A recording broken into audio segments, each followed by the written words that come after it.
Alexandria Ocasio-Cortez did not come here to make anyone comfortable.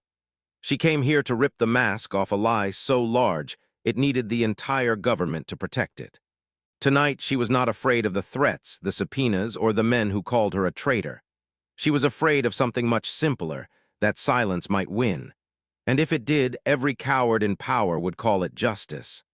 If you believe the truth deserves more than a whisper, subscribe now and stand with those who refuse to be silenced. Because when the last lie falls, you will want to say you were here to witness it. The studio lights inside CNN's town hall were set to their highest brightness, the kind of sterile glow that tried to signal transparency. But everyone in the control room felt something else thrumming under the polished stage. The dread that sometimes comes before history. Alexandria Ocasio-Cortez did not clear her throat or glance at her notes. She faced the enormous projection screen and spoke in a voice so level that the host's hands shifted on the desk. This excerpt was received minutes before this broadcast and has not yet been reviewed by our legal team. It has not been officially verified. The Atlantic received it from a source who requested anonymity. Her words did not sound like a threat. They sounded like a forewarning. 5 seconds of grainy footage filled the screen. In the video, the silhouette of Donald Trump leaned over a linen-covered table at the Palm Beach Club, a place that had hosted a fundraising dinner less than a year earlier. The outline of his shoulders was unmistakable, even through the haze of bad lighting. He placed what looked like a thick folder onto the table, tapping it twice with the side of his hand. A high-pitched, nervous laugh floated behind the camera. As the footage froze, a single word flickered across the folder's cover. Top secret/SCI. The host turned, jaw slack. Congresswoman, do you have more of this video? Alexandria did not look away from the darkened screen. There is more, she said. Her voice remained steady. But I will not speculate on content that is still under legal review, and I will not pretend this footage alone proves intent. What I am saying is that the public has the right to ask why classified folders ended up next to dinner plates. She paused, then almost so quietly the microphone barely picked it up, she added. And this is only the part someone was willing to leak. For half a second, no one moved. The host spoke again, words scraping together. Can we show additional seconds of the video? In the control booth, a senior producer's face turned pale under the bank of monitors. No, the producer hissed into the headset. Legal just flagged it live. If we play more, we trigger an injunction. On the lower corner of the broadcast, a red banner blinked into existence. Due to legal concerns, CNN is suspending further playback of submitted material pending verification. Inside the town hall, the air had changed. Some people looked relieved. Others leaned forward like they were trying to crawl into the screen. Thousands of miles north, in the penthouse suite of Trump Tower, a huge television filled the room with blue-white light. Donald Trump Jr. was no longer sitting. He stood beside the leather armchair, clutching his phone so hard the skin along his knuckles bleached white. His lawyer's voice echoed out of the speaker, clipped and metallic. Don, you need to stay calm. If the footage is incomplete, there is still a pathway to... He cut her off, breath ragged. If she airs the rest of that video, we do not fight in the court of public opinion. He swallowed, his voice scraping raw. We bury her with the Department of Justice. We bury her until she cannot afford a single staffer left. He ended the call with a flat thumb strike. He did not look back at the television. Downstairs, a private security consultant sat in a darkened office, composing a resignation email he would never dare to send. In Washington, D.C., an elevator door hissed shut on the 8th floor of a federal building without a plaque on the lobby wall. Inside, a mid-level FBI analyst looked down at her phone. A new email had arrived in her personal inbox. No sender, no subject line, only a single link and 3 words beneath it, you will need this. Her pulse kicked against her ribs. She did not click the link immediately. She did not have to. The preview image showed a frozen frame from the footage CNN had cut away from. A folder cracked open, pages spilling out beside wine glasses and folded monogrammed napkins. She wondered, as the elevator reached the lobby, whether she had just become part of history or collateral damage. The fluorescent lights in the conference room were too bright. the kind that made every document on the table look like an artifact under interrogation. Alexandria Ocasio-Cortez did not sit right away. She stood at the head of the table, holding a stack of glossy color printouts as though they were both evidence and a test. Nobody spoke. She laid out the first photo. It showed the same folder from the broadcast, the cover marked with the familiar red border and the stamp that read Department of Justice Property. A small strip of masking tape on the spine bore a handwritten date that predated the fundraising dinner by 6 weeks. The second photo showed the same table from another angle. In the background, 2 men in tuxedos were leaning over a silver ice bucket, laughing. Neither wore any visible security credentials. She looked up, her eyes steady. "I did not want to blindside any of you," she said. Her chief of staff, a woman who had been with her since her first campaign, spoke first. "This is not just evidence," she said, voice quiet. "This is a nuclear weapon. Once it goes out, there is no unseeing it." Alexandria nodded, though the movement felt mechanical. "I know." Across the table, her longtime policy director rubbed the bridge of his nose. "Alex, we have to think through this. You have just shown the most powerful political machine in the country that you are willing to put their secrets under a microscope." He tapped the photo of the folder. "You really think they will not come for you personally?" She took a breath, her chest tight with the knowledge that he was not exaggerating. "They already are." He shook his head. "No, not like this. You do this, you are not just burning a bridge, you are burning every bridge you have ever crossed." The room went quiet. The weight of it settled over them, the awareness that a single choice could redraw every alliance and every enmity they knew. She spoke again, her tone lower. "Do you want me to pretend this does not exist? To pretend it does not matter?" Her voice did not waver. He looked down at the table, his jaw set.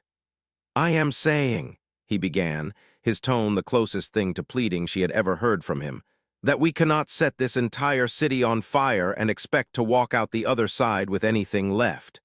You will wreck the movement you have been building. You will wreck yourself." For a moment, she felt her own conviction flicker. It was not fear that rattled her. It was the understanding that he might be right. The fluorescent light seemed harsher. Her phone buzzed against the folder in front of her. She ignored it, forcing herself to hold her policy director's gaze. "What would you have me do instead?" He did not answer. Outside the conference room's glass walls, staffers kept their heads down, pretending not to watch. The phone buzzed again. Finally, she looked down. A text message with no sender name. "Do you want your niece to keep going to school safely?" She felt something cold bloom between her ribs. It was not shock. It was the confirmation that the threat was no longer abstract. She did not speak for several seconds. One of the junior aides, her voice small, broke the silence. "Congresswoman, should we call Capitol Police?" Alexandria lifted her eyes. "No," she said, her voice softer now, though not gentler. "Not yet." She tapped the table beside the photographs. "These are not stories, they are records." She turned to her chief of staff. "If I pretend these do not matter because I am afraid, then what is the point of any of this?" Nobody had an answer. The conference room door opened a crack. An intern leaned in, her face pale. "Congresswoman, I am sorry to interrupt." Alexandria lifted a hand slightly, giving her permission to continue. "We just received a new email on the secure account. You are going to want to see it." Her chief of staff took the printout from the intern, scanning the short message. She looked up, her mouth tight. "It is another leak," she said. Alexandria reached for the paper, her pulse suddenly too loud in her ears. The subject line was blank. Below, a single sentence, audio file attached. 11 seconds. She did not wait for anyone to offer to play it. She opened her laptop and clicked the attachment. A dull hiss filled the speakers, followed by a man's voice she recognized instantly. "If anyone thinks they can walk out of that room and run their mouth," the voice rasped, casual in a way that made it worse, "I will make sure they never work in this town again." A second of silence, then the same voice lower, "And if that does not stop them, I will bury them." The audio clicked off. No one spoke. Alexandria closed the laptop lid. She folded her hands on top of it. And in that bright, merciless light, she felt the first real tremor of what this would cost. The first knock came at 7:45 in the morning. It was not loud, but it carried a weight that made the young staffer nearest the door freeze with her hand still hovering over the lock. She turned, her face pale. "Congresswoman, there are federal agents here." Alexandria Ocasio-Cortez did not ask who had sent them. She already knew. She stood slowly, feeling the brittle quiet in her chest, and walked to the reception area. 3 men and 1 woman waited behind the glass wall. Their jackets bore no obvious insignia, but the black nylon cases at their sides were labeled clearly enough. Federal Bureau of Investigation. The woman stepped forward first. "Congresswoman, we have a warrant authorizing the immediate seizure of all electronic devices, records, and communications pertaining to your recent public disclosures." Alexandria looked her in the eye. "I am aware of no classified information being disclosed." The woman's expression did not change. "That is not for us to determine here. We are here to execute the warrant." The policy director appeared at her shoulder, voice low but strained. "We need to call counsel." Alexandria nodded, though her gaze did not waver from the lead agent. "You have counsel. Do what you need to do." She stepped aside to let the agents pass. They moved with silent efficiency, one detaching to stand near the server room door while the others began cataloging every laptop and drive in sight. The rest of her staff clustered near the conference table, trying not to look at the small mountain of devices accumulating in evidence bags. One agent carefully unplugged the backup server. Another was removing labeled binders from the locked cabinet. The woman in charge turned briefly to Alexandria's chief of staff. "You will be provided an inventory receipt of all materials seized." Her voice sounded practiced, almost bored, as though this were just another Tuesday morning. A junior aide whispered, "Do they really think this is about national security?"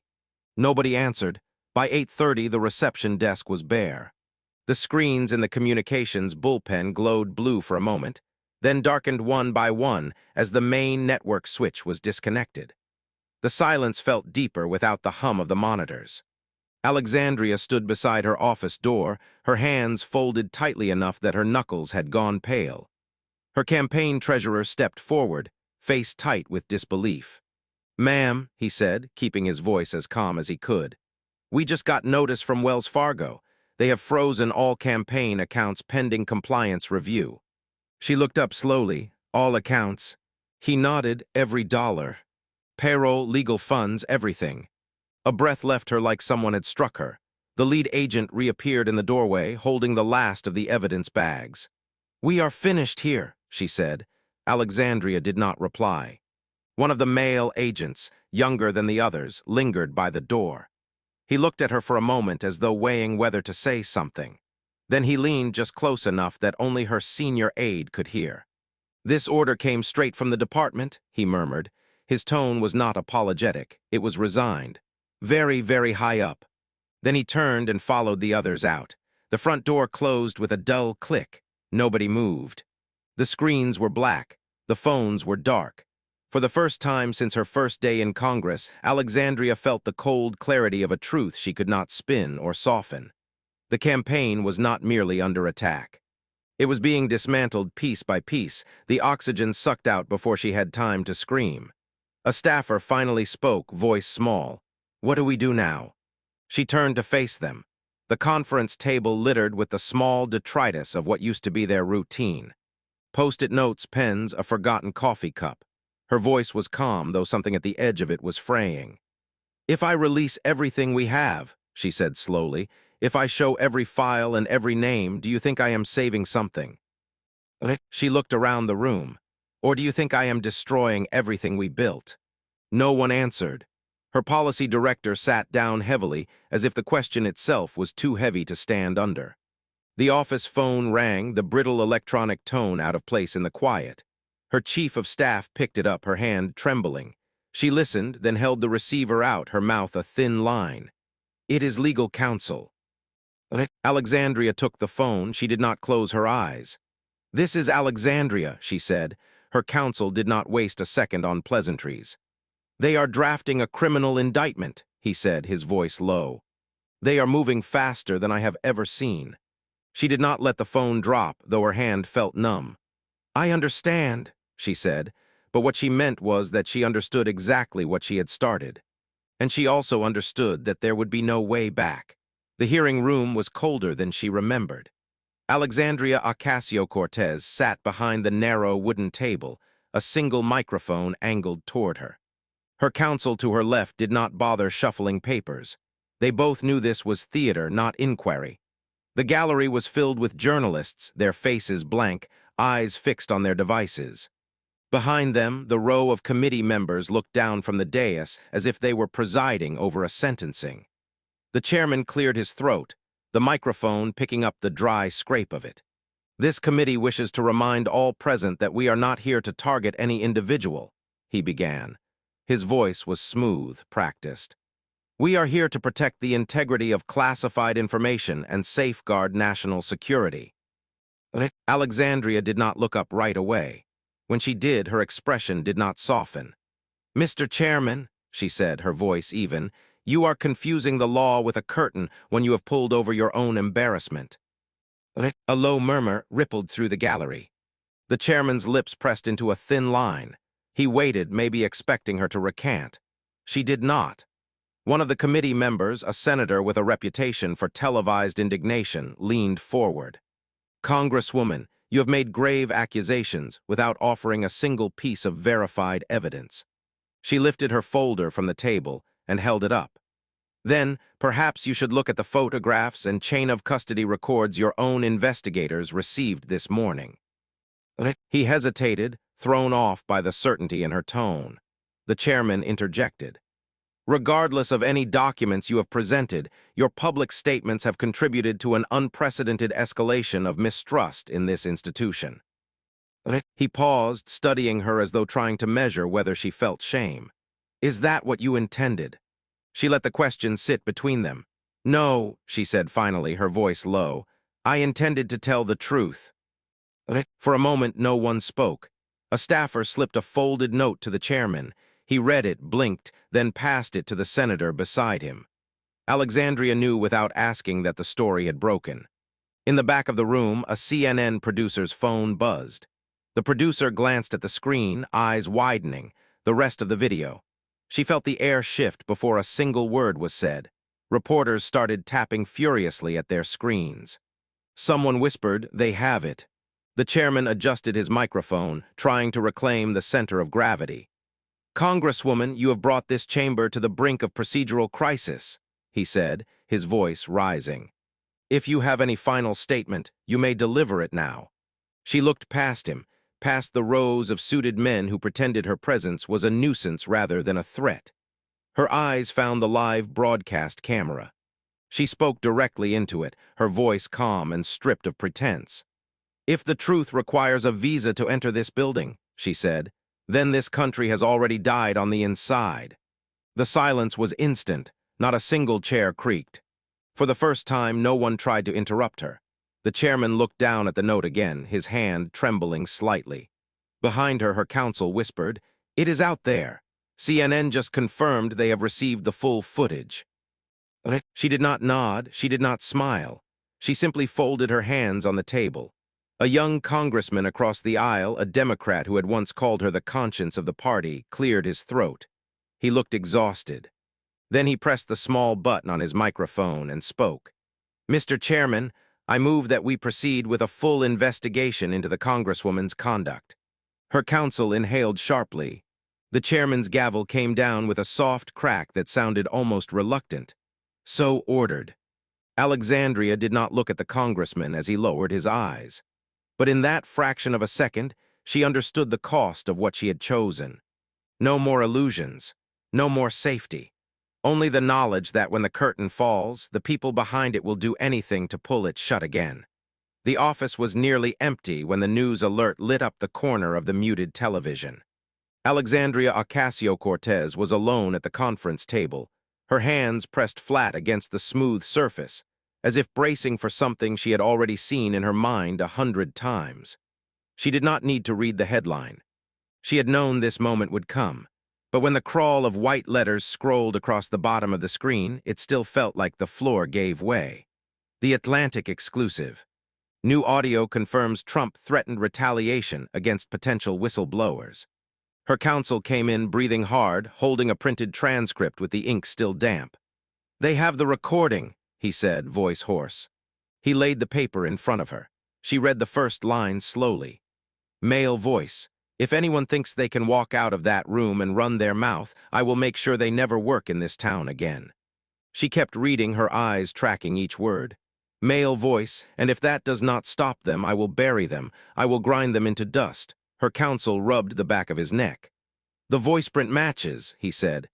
"The Atlantic says they had it reviewed by an independent forensic lab. No edits, no cuts."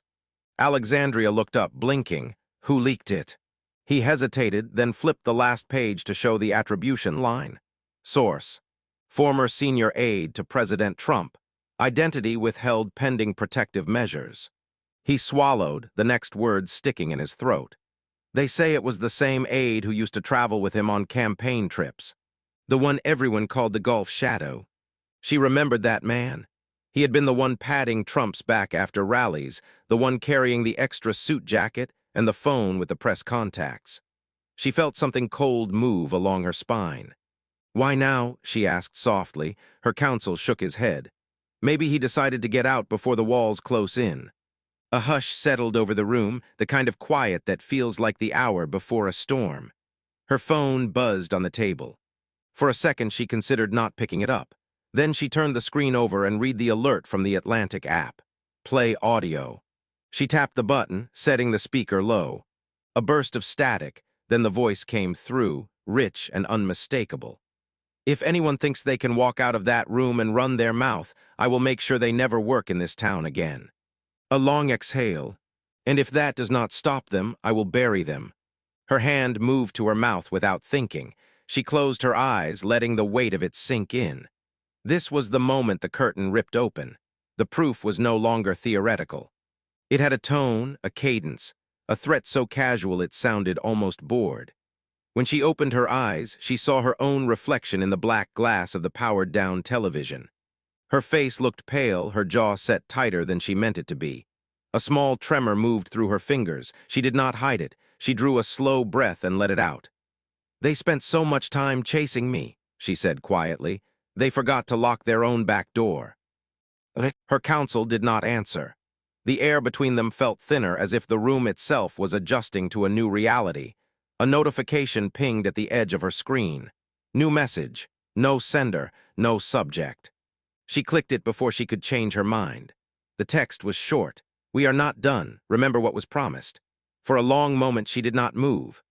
Somewhere beyond the windows, the city kept going, cars sliding through intersections, people heading home from work, the hum of a world that had no idea how close the machinery had come to tearing apart. She looked down at her hands, still braced against the table, and knew the choice she had made was about to grow teeth. But she also knew there would be no erasing what had been heard. Not now, not ever. The hall outside her office was quiet in the way buildings get after midnight.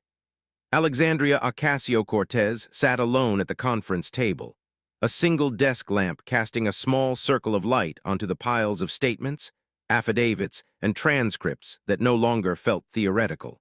She did not look up when the knock came. She already knew no one from her staff would have knocked so softly.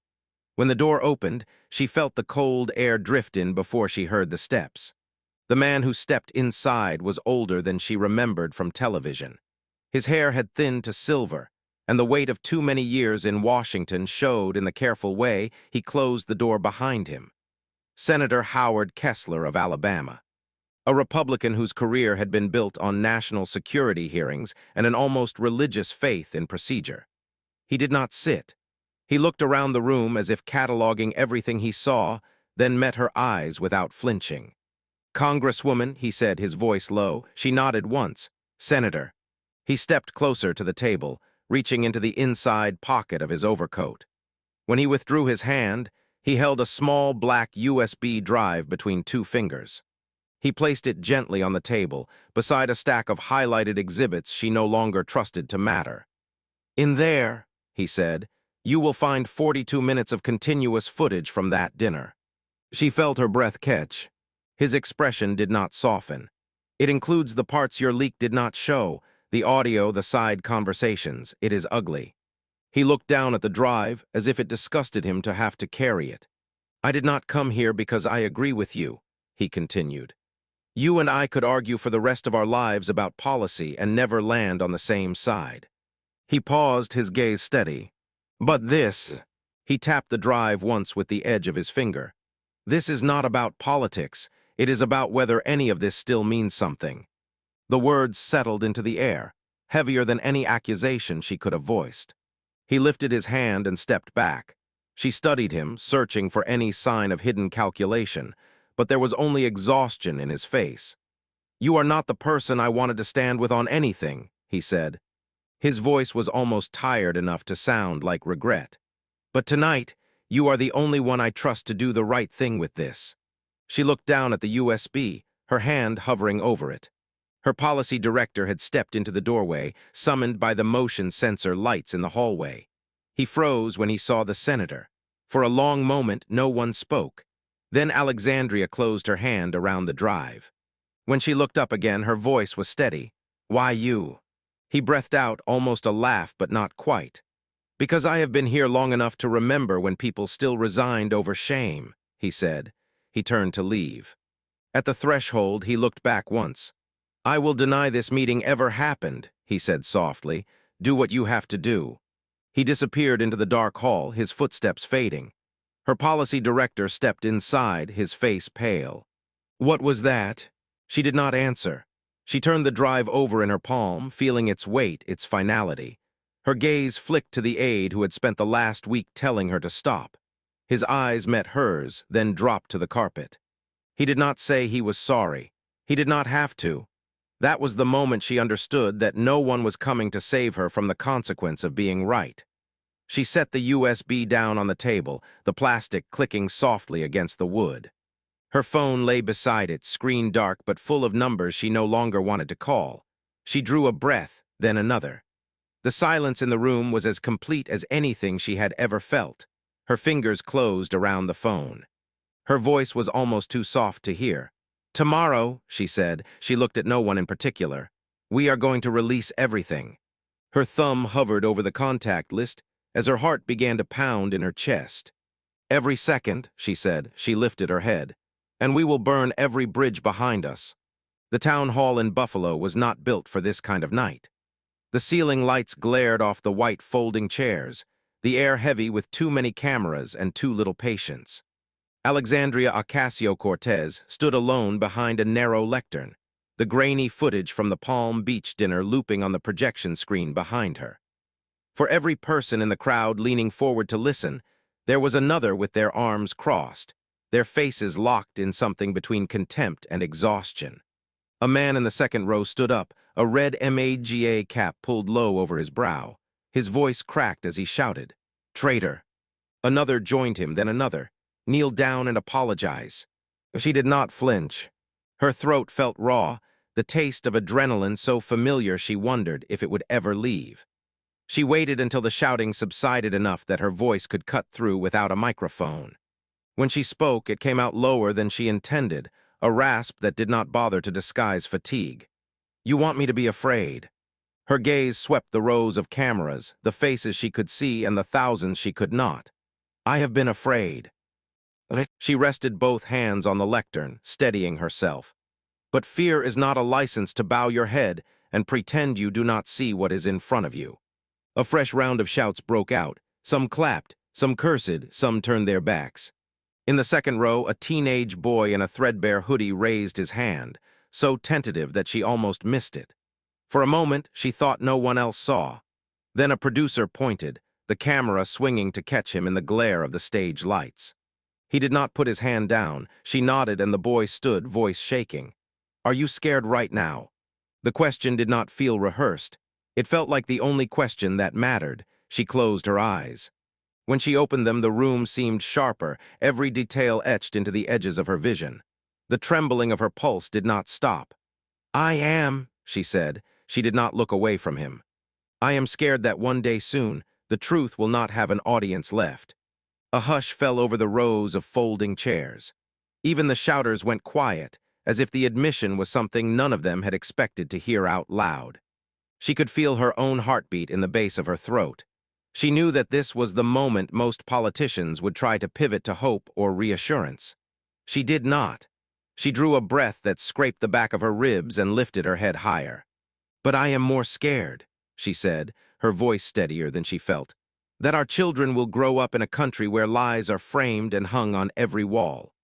A murmur rippled across the floor, the kind of sound that comes when people do not know if they agree or if they have just been accused of something true. She stepped back from the lectern, the last line still hanging in the cold air. Somewhere off stage, her staff waited, their faces drawn and pale under the lights. She did not look at them. Her eyes scanned the room one final time, taking in the mix of anger and quiet that always came after the shouting was spent. For a single heartbeat, she felt how alone she was, and then she felt something else: relief. Because there was nothing left to hide, no bridges left to salvage, only the simple, hard fact that she had chosen this fight knowing exactly how much it would cost. When she turned to leave, the cameras kept rolling, catching every step as she walked away from the lectern. They would clip the footage later, edit it to suit whichever narrative their audiences demanded. But the words were out, and for the first time in weeks, she did not care who would try to bury them.